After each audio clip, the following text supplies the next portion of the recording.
This is section 6.3.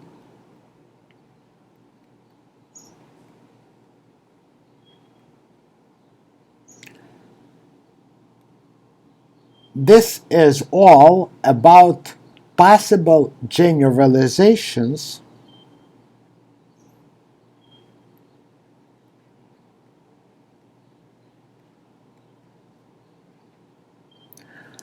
of generalizations to an arbitrary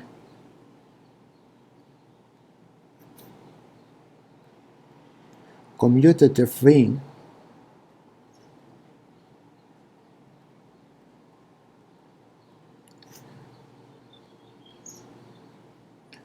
R with identity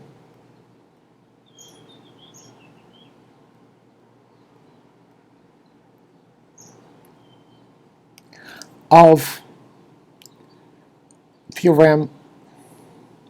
two theorems, theorem 2.8 and theorem 5.10. Let me recall these theorems first.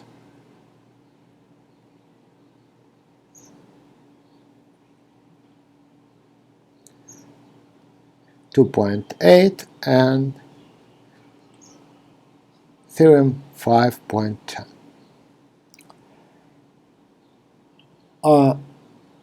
Either we consider P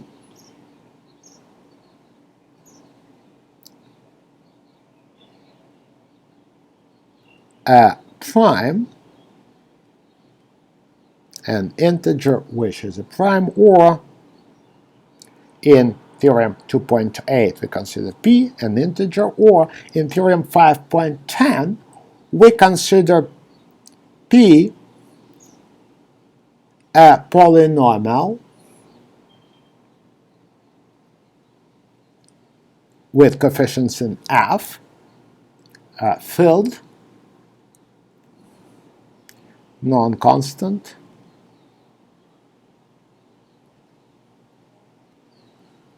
polynomial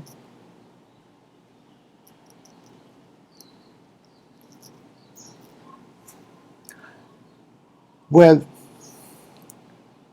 non-constant polynomial, or no, just a moment, I'm sorry, P is an integer.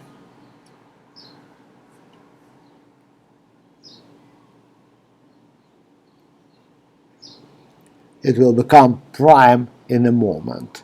Or non-constant polynomial, which will become irreducible in a moment. Non-constant polynomial f is a field.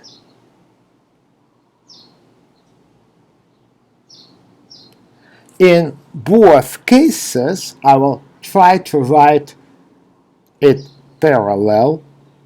The following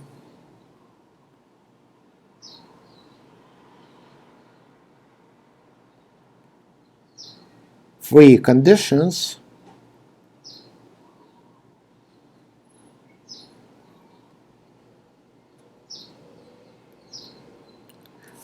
are equivalent.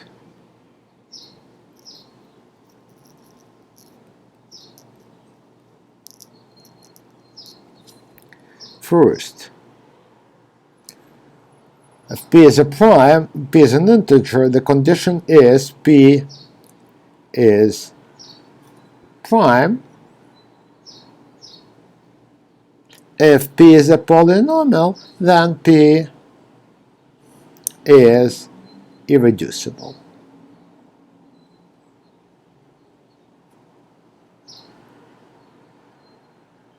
Second,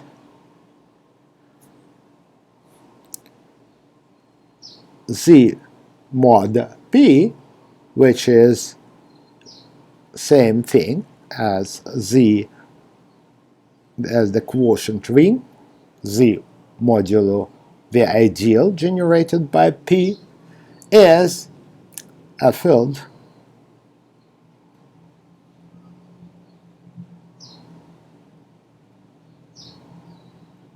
and the corresponding situation with polynomials will have that f of x modulo P, or the quotient ring, f of x over the ideal, the principal ideal generated by P, is a field.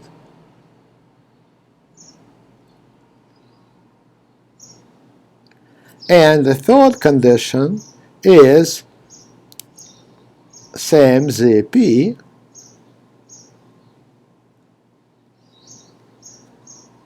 is an integral domain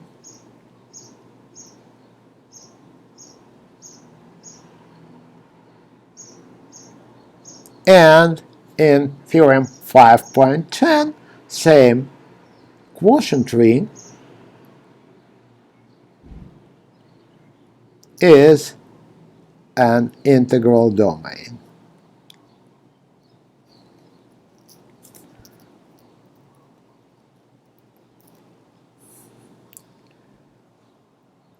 These two theorems, which are absolutely parallel prime or irreducible, these are different names of a very similar condition for integers and for polynomials. We emphasized on this similarity when we discussed the polynomials.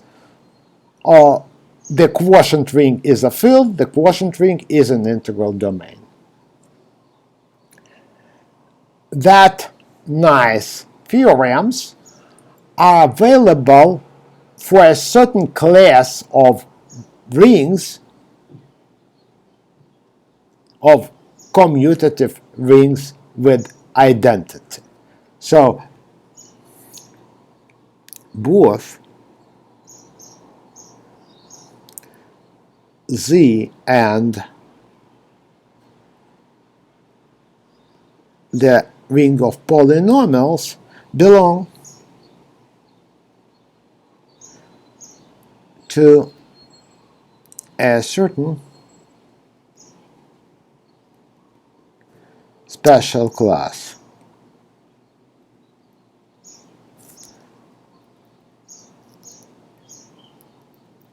of rings. For more general rings,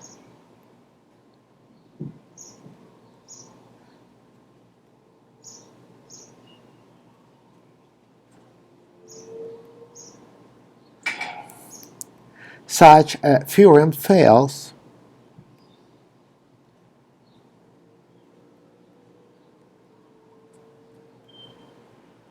is not true.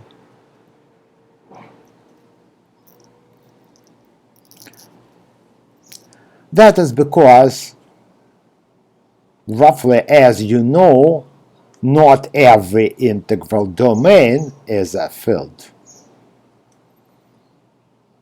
And at this moment, the theorems, if you make up the ring and the ideal so that this is an integral domain but not a field, the two conditions are not going to be satisfied.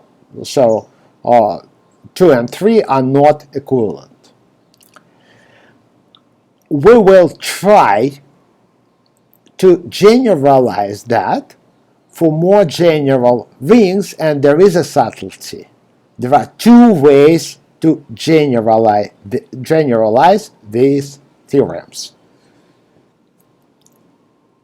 We are going to generalize only to the case, so from now on, R is a commutative ring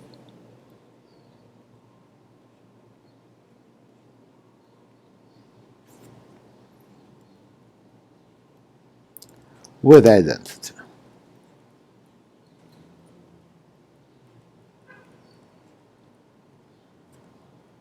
Otherwise, everything fails miserably, and reasonable generalizations are not available. So the Rani assumption is R is a commutative ring with identity.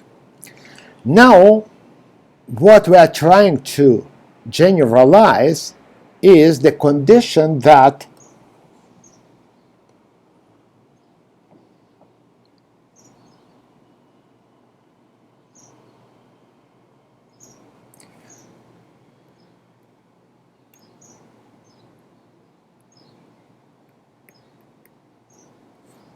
sorry guys.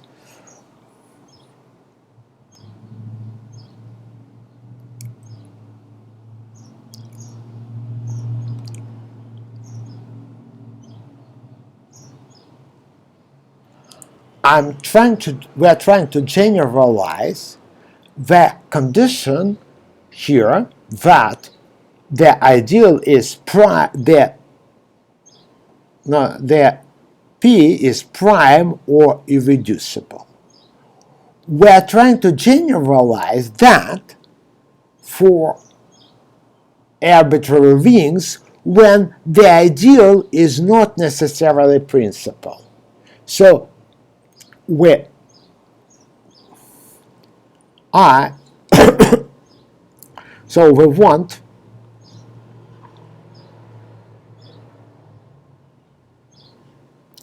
to find conditions, a condition, put it so. We want to find a condition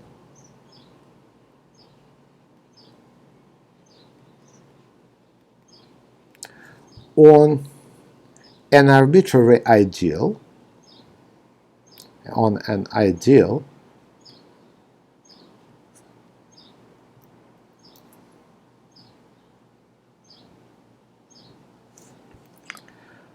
of which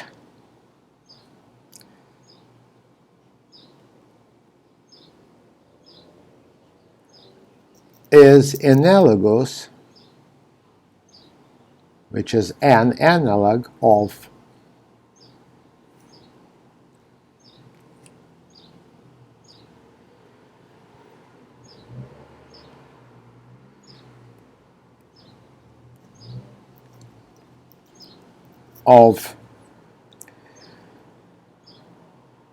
prime or irreducible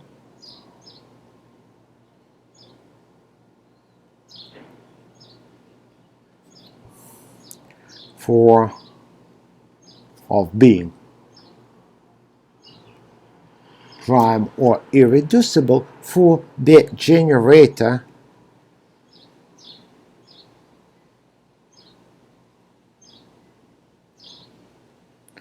if the ideal was principal.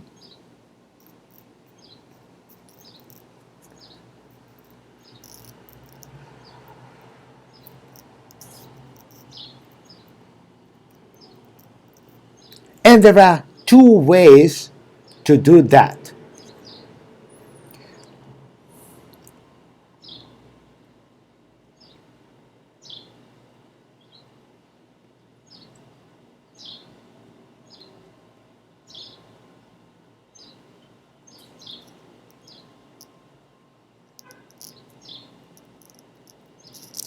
One is going to be equivalent to the quotient ring is filled. Another one is going to be equivalent to the quotient ring is an integral domain. So we find a condition which is equivalent to either 2 or 3, not both, because 2 and 3 in general are not equivalent.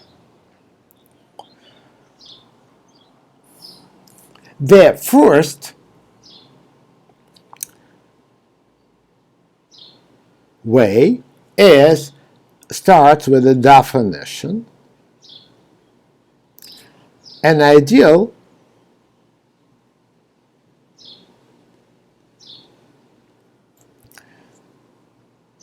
P, a proper ideal, of the ring R,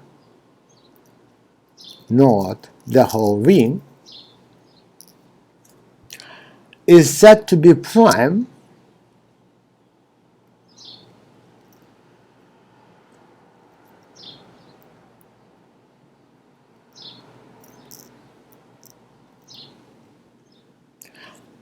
if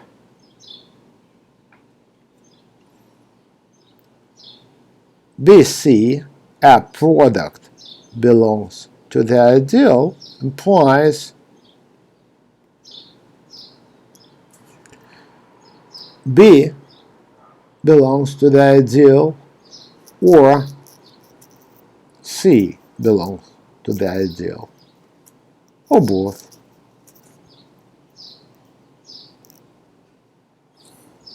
So a product is an element of ideal implies one of the factors is an element of the ideal. Well, why this is a generalization of the property to be prime? Why does it deserve, such an ideal deserves the name of prime? So clearly,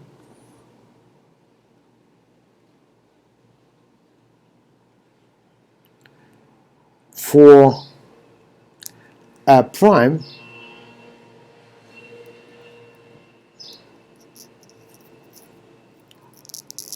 which is an integer, the ideal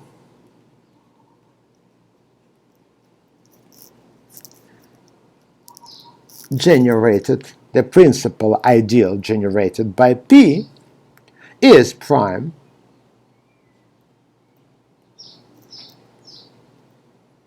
indeed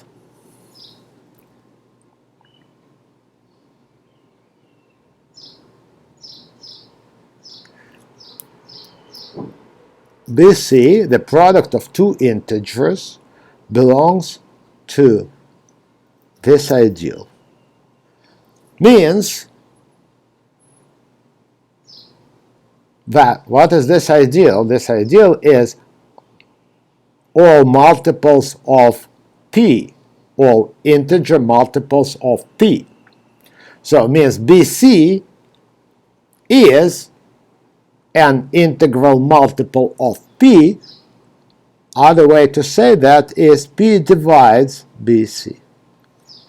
This ideal contains of all multiples of P by definition of a principal ideal. P divides a product, and this was prime, or same happens for irreducible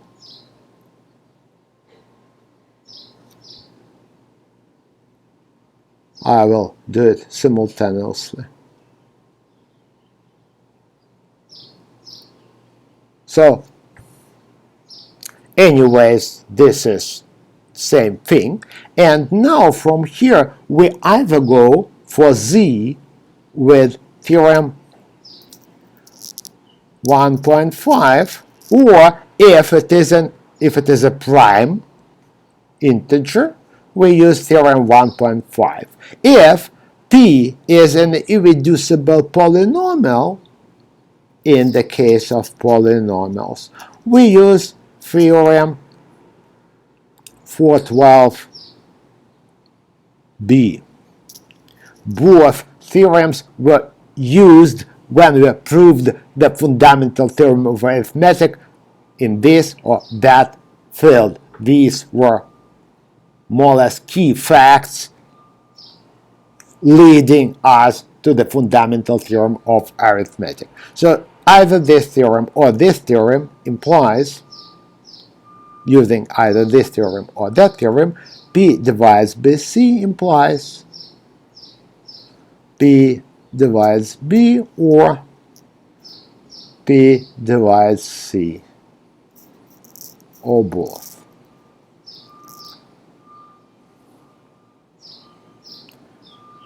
Which means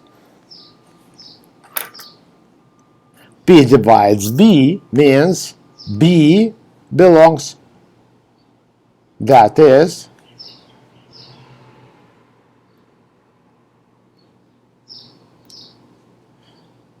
B is a multiple of P, so belongs is an element of the ideal, or C is an element of the ideal, or both.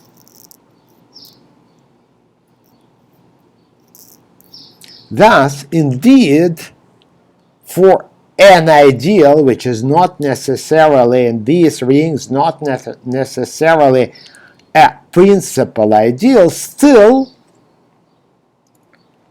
the property, the product belongs to the ideal, implies one of the factor the product is an element of the ideal, implies one of the factors must be an element of this ideal, is really a generalization of P is irreducible polynomial or P is a prime number. At least in these cases, this property is satisfied. This indeed proves that in the cases of polynomial ring or the ring of integers,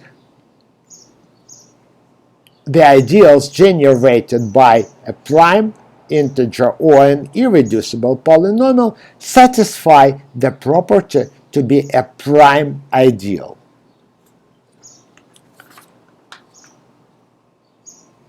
In this case, actually the definition of prime ideal immediately leads to the theorem, Theorem 614. That is an equivalence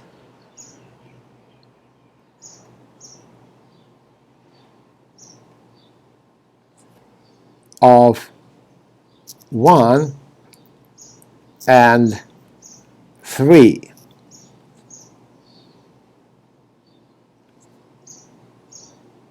Namely, an ideal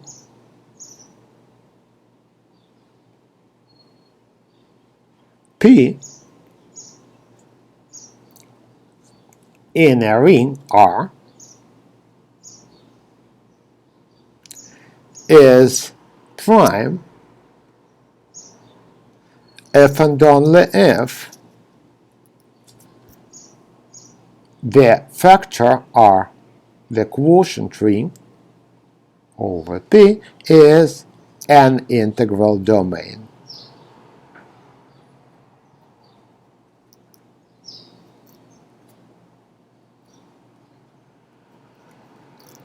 Indeed, you take two classes, you multiply them, you multiply representatives and take the class, or you take two cosets, multiply them, you take representatives of these cosets and multiply them, take the coset. The coset is 0 means the product is of two representatives is inside the ideal. That happens, that implies that one of the factors is inside the ideal, so the ideal is prime. If this other way around, if this is an integral domain, then the ideal must be prime is also easy and straightforward.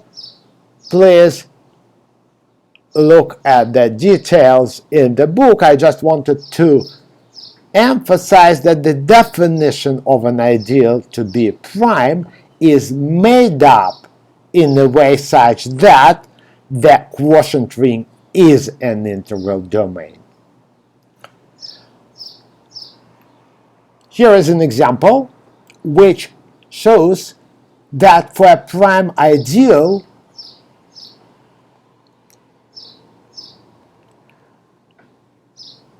that's example 7 from the book, which shows that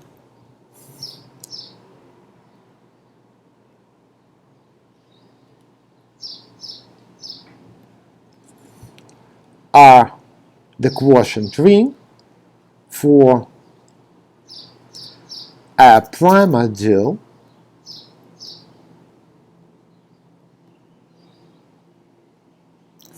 P is not necessarily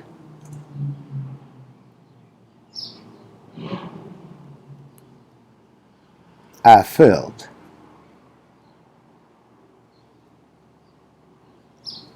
So for a prime ideal, it may be not a field. We provide the corresponding example now. So we cannot claim that this is a field. Maybe not true. For the ring, we take the ring of polynomials with integral coefficients.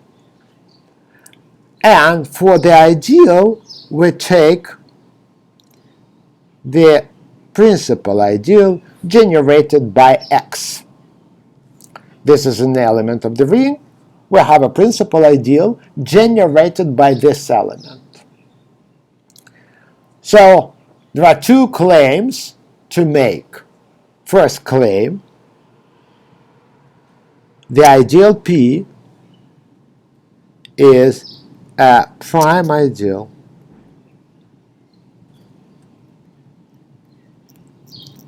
and second claim, the effector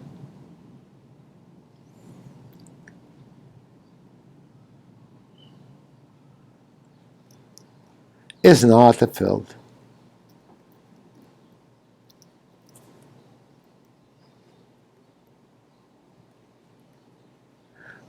Let us prove the claims.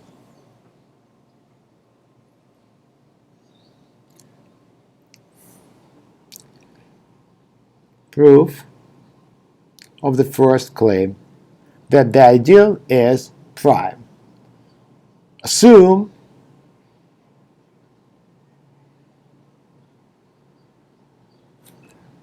AB equals x. AB belongs to x.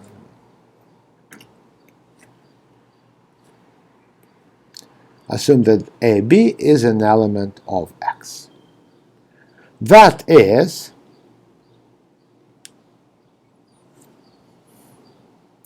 I want to show that either A or B is an element of x.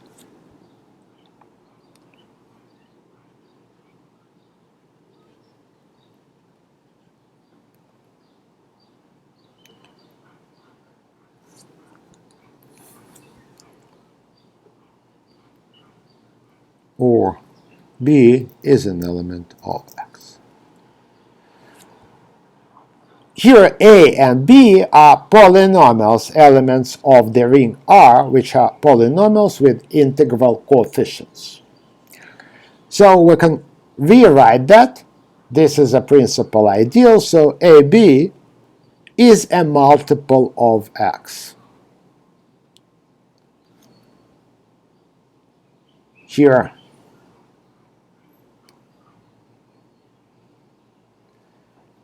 A, B, X, and F are all elements of the polynomial ring, polynomials. Well, X clearly a polynomial, A, B, and F are polynomials.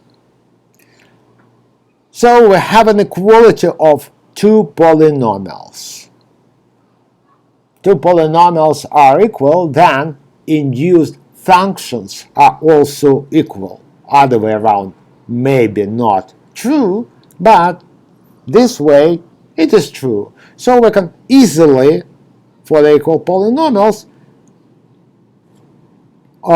pick their values at 0.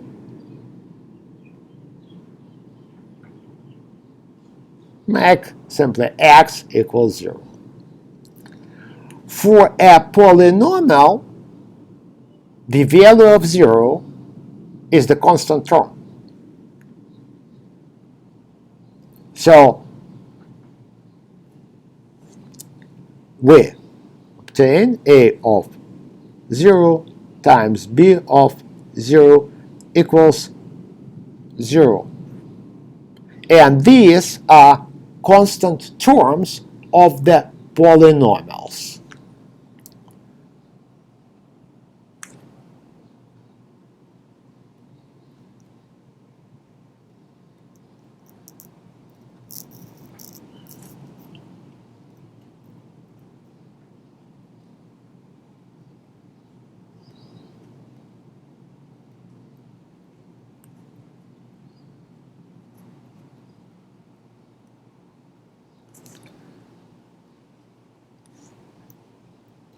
Of the polynomials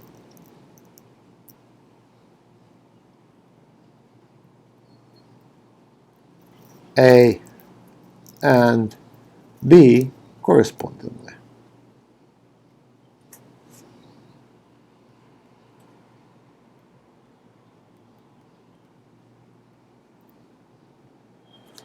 So this is a product of two integers which is equal to 0.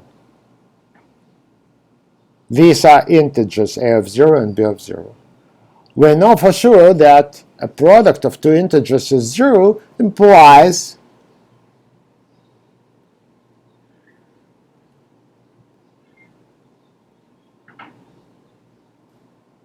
that one of the integers that implies that one of the integers must be 0. Either a of 0 is 0 or b of 0 is 0, or both. So if, say, f b of 0 is non-zero integer, then a of 0, or even, sorry, let me do it other way. What does it mean that constant term is 0? For a polynomial,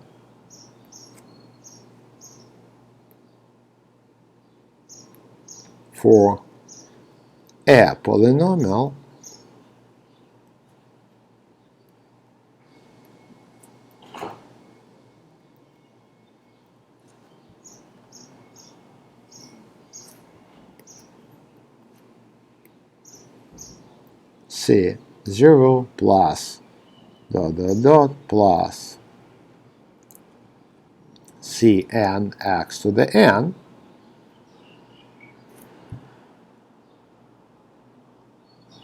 zero constant term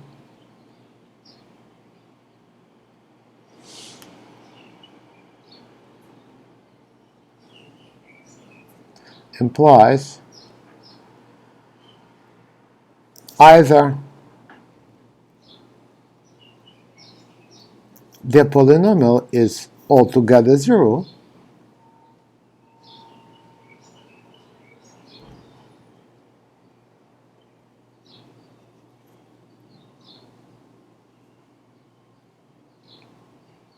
or the polynomial is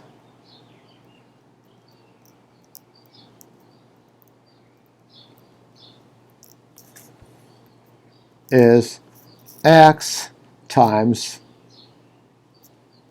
c1 plus dot dot dot plus cn x to the n minus 1. In either case, whether the polynomial is 0 or the polynomial or x factors, and we have a polynomial with integral coefficients here, so in either case,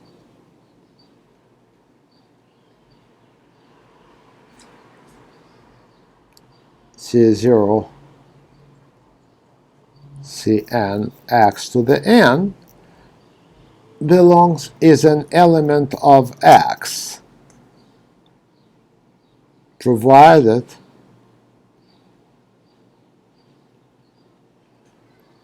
C0, the constant term, is 0.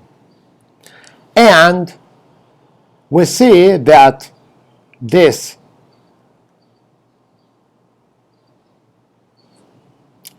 claim that one of the constant terms is 0 translates into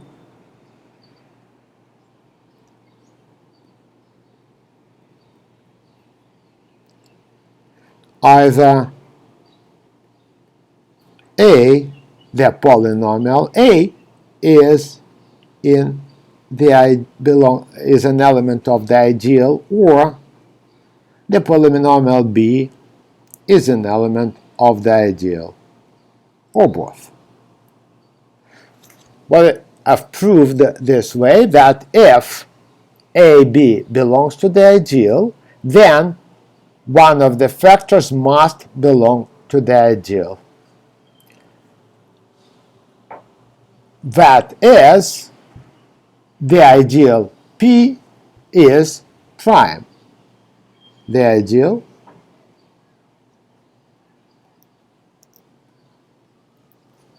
P means this one is prime. So in this, we supported the first claim. In this ring, this ideal is prime. Second claim is that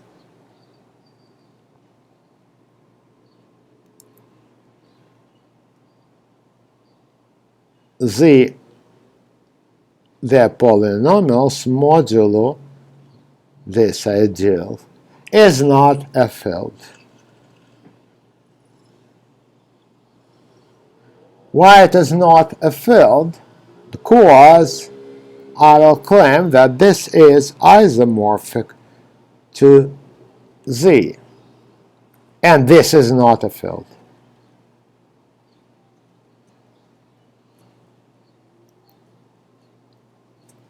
The isomorphism can be established as we take a polynomial A and map it to its constant term A of 0.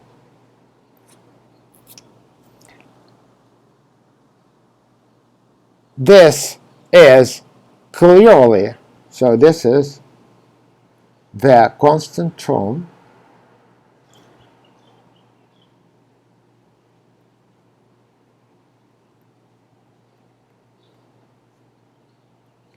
of the polynomial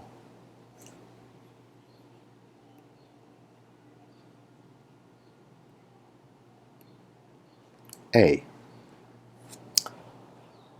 This map is clearly a homomorphism, so what we have to check that the map is a homomorphism. So first, homomorphism. First, we have to check that the map is a homomorphism.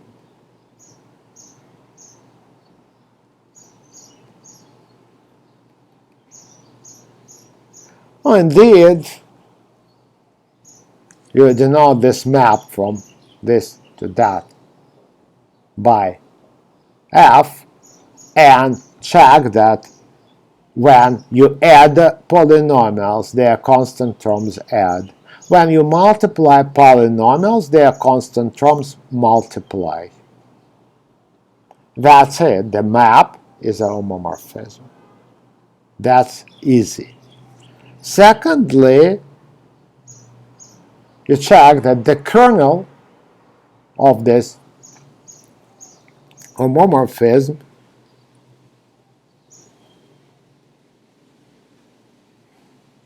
is, or even not this way. I want to construct, just one moment. I'm sorry, I will do it a little bit better, a little bit clearer for you.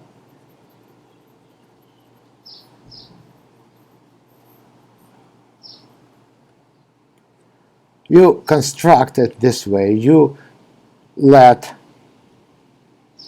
f be a map from the polynomials to integers which takes a polynomial to its value at 0, its constant term.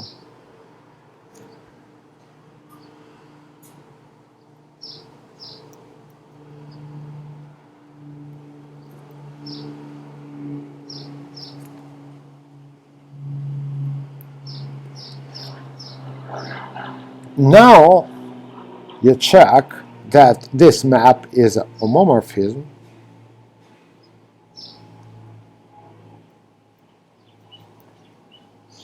and this simply comes from the definition of operations on polynomials. How do we multiply polynomials and how do we add polynomials? When we multiply polynomials, their constant terms multiply. When we add the polynomials, their constant terms add. So from the definition,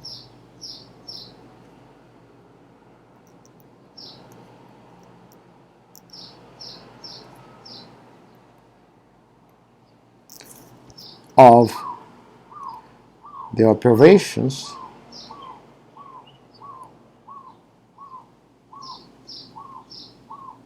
of addition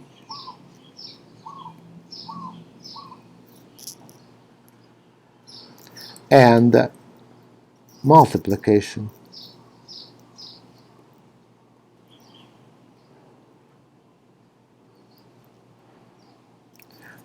on the ring z of x, on the polynomial ring. Now we calculate the kernel. Kernel f is exactly the ideal x. Polynomials with 0 constant term, which means polynomials divisible by x and 0. Multiples of x and 0. All multiples of x, because 0 is also a multiple of x. This is 0 times x. Map to 0. Now indeed, these are exactly polynomials with 0 constant terms, which are multiples of x. And now you make use of the first isomer. You also, one moment, I forgot, you also check that this homomorphism is surjective.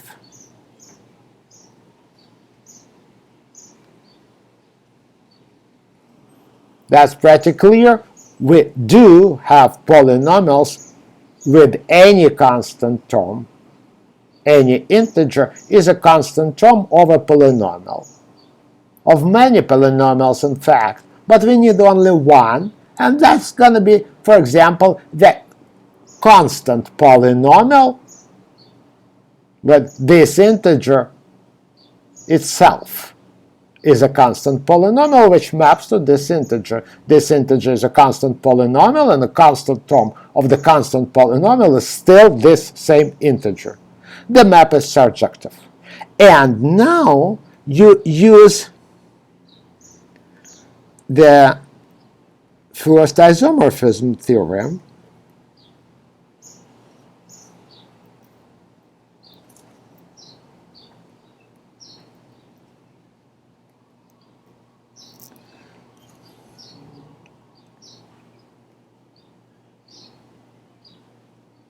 To conclude,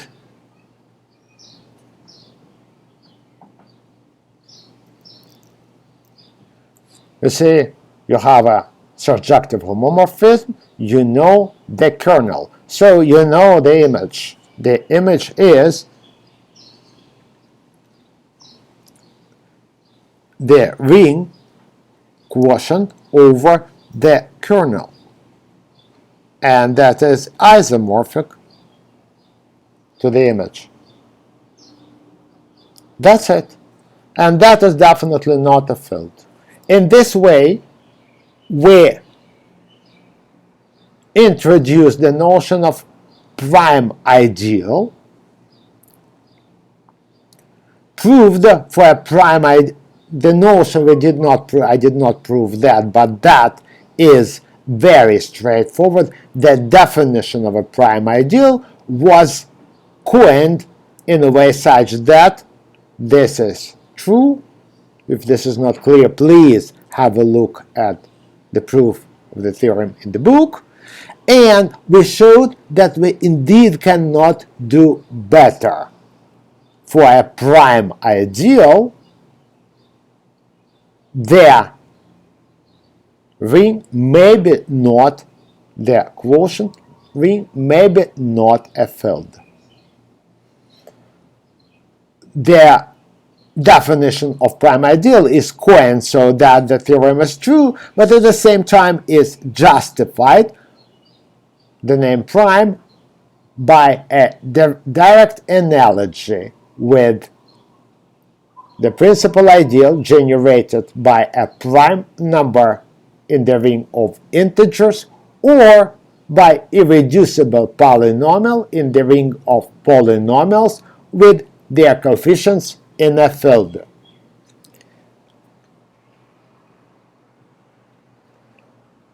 In the next fragment, I will describe you another possible way to generalize from this property. This time we will find out how to make up a field.